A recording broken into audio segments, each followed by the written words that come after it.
Hello friends, this is Vaishali and welcome to study focus. Friends, आज हम बात करने वाले हैं नेशनल एजुकेशन पॉलिसी यानी एनईपी 2020 के बारे में, जो सीटेट पेपर में मोस्ट इम्पॉर्टेंट टॉपिक है। यहाँ से काफ़ी टाइम क्वेश्चन पूछे जाते हैं और इसी को ध्यान में रखते हुए हमने ये टॉपिक आज लिया है और आई होप कि आप लोगों को पसंद आएगा। तो फ्रेंड्स, चैनल पर नए हैं तो वीडियो को लाइक शेयर एंड चैनल को सब्सक्राइब ज़रूर करें। तो फ्रेंड्स, शुरू करते हैं आज का टॉपिक नेशनल एजुकेशन पॉलिसी। तो क्या हम इसके बारे में जानेंगे, एक एक चीज़ के बारे में हम जानेंगे नेशनल एजुकेशन पॉलिसी के बारे में। नेशनल एजुकेशन पॉलिसी 2020 क्या है, ये कब शुरू हुई, किसने किया, सारी चीज़ों के बारे में हम जानेंगे इस वीडियो में। तो वीडियो को अंत तक ज़रूर देखें। ओके, शुरू करते हैं। एनईपी के निर्माण के लिए जून 2017 में इसरो के पूर्व चीफ डॉक्टर के कस्तूरीरंगन की अध्यक्षता में एक समिति का गठन किया गया था। इस समिति ने मई 2019 में एनईपी का मसौदा तैयार किया था। कहा क्या जा रहा है, एनईपी के निर्माण के लिए जून 2017 में इसरो के पूर्व चीफ डॉक्टर के कस्तूरीरंगन की अध्यक्षता में एक समिति का गठन किया। किसकी अध्यक्षता में एक समिति का गठन किया गया था?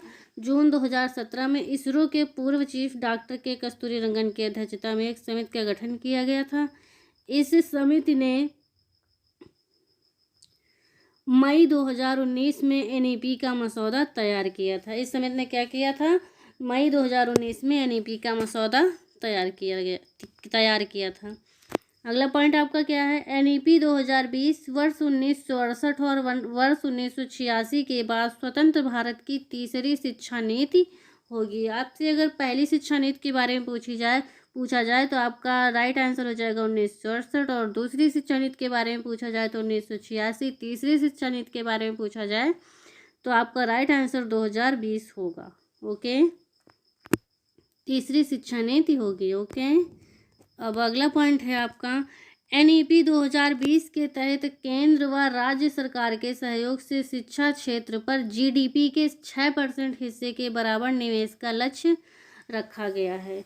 जीडीपी के कितने परसेंट हिस्से के बराबर निवेश का लक्ष्य रखा गया है? तो आपका राइट आंसर हो जाएगा 6%। किसके सहयोग से? तो एनईपी 2020 के तहत केंद्र व राज्य सरकार के सहयोग से शिक्षा के क्षेत्र पर जीडीपी के 6% हिस्से के बराबर निवेश का लक्ष्य रखा गया है। अगला पॉइंट है आपका, कैबिनेट द्वारा एमएचआरडी का नाम बदलकर एजुकेशन मिनिस्ट्री करने को भी मंजूरी दी गई है। एमएचआरडी का नाम बदलकर क्या रखा गया है? यहाँ पर लिखा जाएगा MHR और यहाँ D। एमएचआरडी का नाम बदलकर एजुकेशन मिनिस्ट्री करने को भी मंजूरी दी गई है। किसके द्वारा? कैबिनेट के द्वारा। अगला पॉइंट आपका क्या है? वर्ष 2030 तक अध्यापन के लिए न्यूनतम डिग्री योग्यता 4 वर्षीय एकीकृत बीएड डिग्री का होना अनिवार्य किया जाएगा। वर्ष 2030 तक क्या किया जाएगा? 4 वर्षीय एकीकृत बीएड डिग्री का होना अनिवार्य किया जाएगा। 2030 तक आपका बीएड 4 वर्ष का हो जाएगा। ओके, नई शिक्षा नीति के तहत एमफिल को समाप्त कर दिया गया है। किसको समाप्त किया गया है? एमफिल को। इसकी जगह पर आप पीएचडी कर सकते हैं 4 साल की। ओके, पीएचडी 4 साल की आप कर सकते हैं। यह नीति वर्तमान के 10+2 वाली स्कूली व्यवस्था को 3 से 18 वर्ष के सभी बच्चों के लिए पाठ्यचर्या और शिक्षण शास्त्रीय आधार पर 5+3+3+4 की नई व्यवस्था में करने की बात करती है। पाठ्यचर्या और शिक्षण शास्त्रीय आधार पर 5+3+3+4 की नई व्यवस्था में करने की बात करती है यह नीति। ओके, अगला है आपका, इस नीति के आधार सिद्धांत। सिद्धांत क्या है इस नीति के? तो संरचनात्मक समझ पर जोर देना, ना कि रटंत पद्धति और केवल परीक्षा के लिए पढ़ाई पर। परीक्षा के लिए अगर आप पढ़ रहे हैं तो ये अच्छी बात नहीं है। आपको समझना है लाइफ में बहुत सारी चीज़ें काम आती हैं, केवल पेपर पास करना है आपका लक्ष्य नहीं होना चाहिए। ओके, संरचनात्मक समझ पर जोर देना चाहिए। आपकी समझ क्या है इस पर, रटना बिल्कुल भी नहीं है। बहुभाषिकता और विविधता को प्रोत्साहन देना, क्योंकि बहुभाषी होने के उच्च संज्ञानात्मक लाभ होते हैं। ओके, अगला पॉइंट है आपका, सीखने के लिए सतत मूल्यांकन पर जोर देना, ना कि साल के अंत में होने वाली परीक्षा को केंद्र में रखकर शिक्षण हो, और मूल्यांकन का उद्देश्य बच्चों को सीखने की प्रक्रिया में मदद करना भी है। ओके, सीखने के लिए सतत मूल्यांकन पर जोर देना है, ना कि साल के अंत में होने वाली परीक्षा पर। सतत मूल्यांकन करना है आपको। सतत मूल्यांकन क्या होता है आप लोग कमेंट बॉक्स में ज़रूर बताएं। छात्रों की प्रोग्रेस के मूल्यांकन इवैल्यूएशन के लिए परख नामक एक नए नेशनल असेसमेंट सेंटर की स्थापना की जाएगी। कौन सा? परख नामक एक नए नेशनल असेसमेंट सेंटर की स्थापना की जाएगी प्रोग्रेस मूल्यांकन के लिए। ओके, अगला पॉइंट है, बच्चों की शिक्षा का माध्यम कम से कम क्लास 5 या क्लास 8 या उससे आगे तक भी घर की भाषा, मातृभाषा या स्थानीय भाषा होगी। इसमें पॉइंट टू पॉइंट बात करनी है, लेकिन बच्चों की मातृभाषा या घर की भाषा या स्थानीय भाषा की होगी, जिससे बच्चे आसानी से समझ सकें।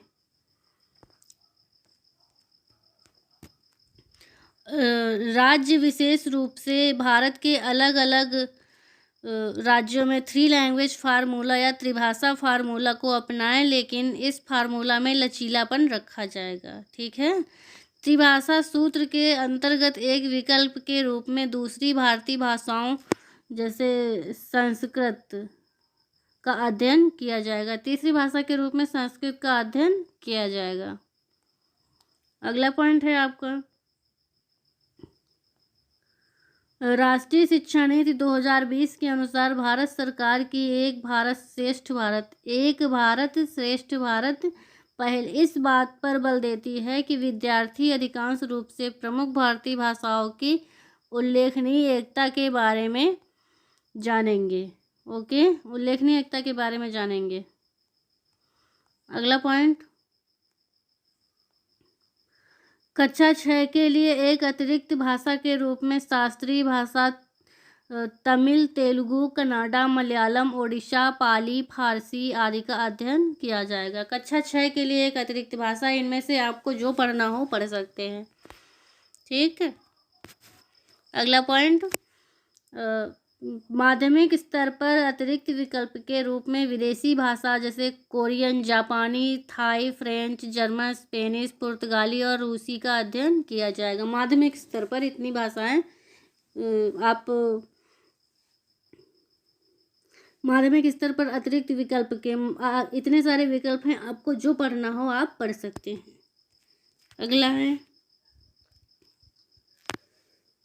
हर बच्चे की विशिष्ट क्षमताओं, रचनात्मकता, तार्किक सोच, नवाचार और समालोचनात्मक चिंतन की पहचान करना और उनके समग्र विकास के लिए प्रयत्न करना।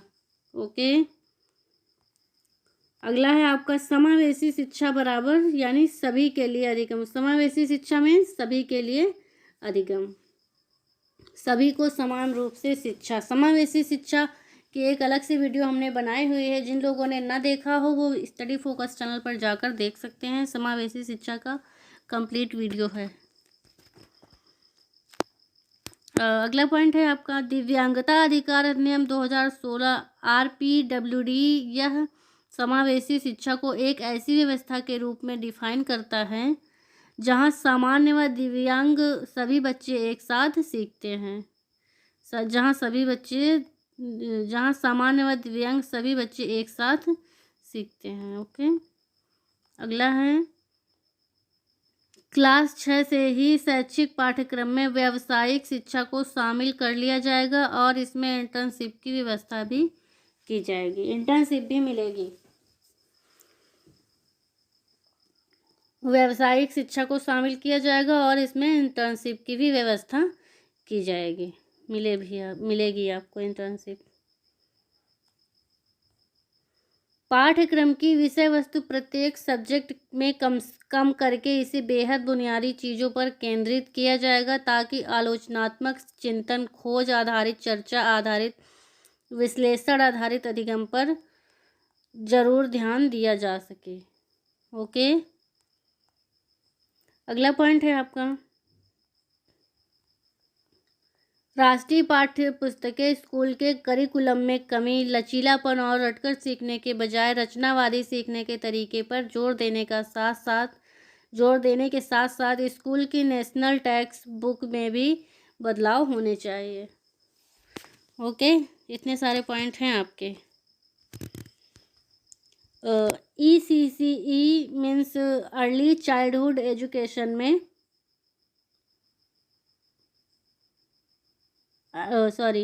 ECCE means early childhood care and education. यहाँ पर केयर एंड एजुकेशन होगा यहाँ पर। ओके, यहाँ पर हो जाएगा आपका early childhood care and education में मुख्य रूप से लचीली, बहुआयामी, खेल आधारित, गतिविधि आधारित, खोज आधारित, बहुआयामी और बहुस्तरीय शिक्षा को शामिल किया जाएगा।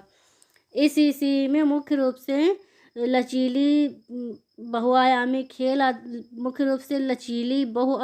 खेल आधारित, गतिविधि आधारित, खोज आधारित, बहुआयामी और बहुस्तरीय शिक्षा को शामिल किया जाए। इतने प्रकार की शिक्षा को शामिल किया जाएगा आपकी ECCE के अंतर्गत।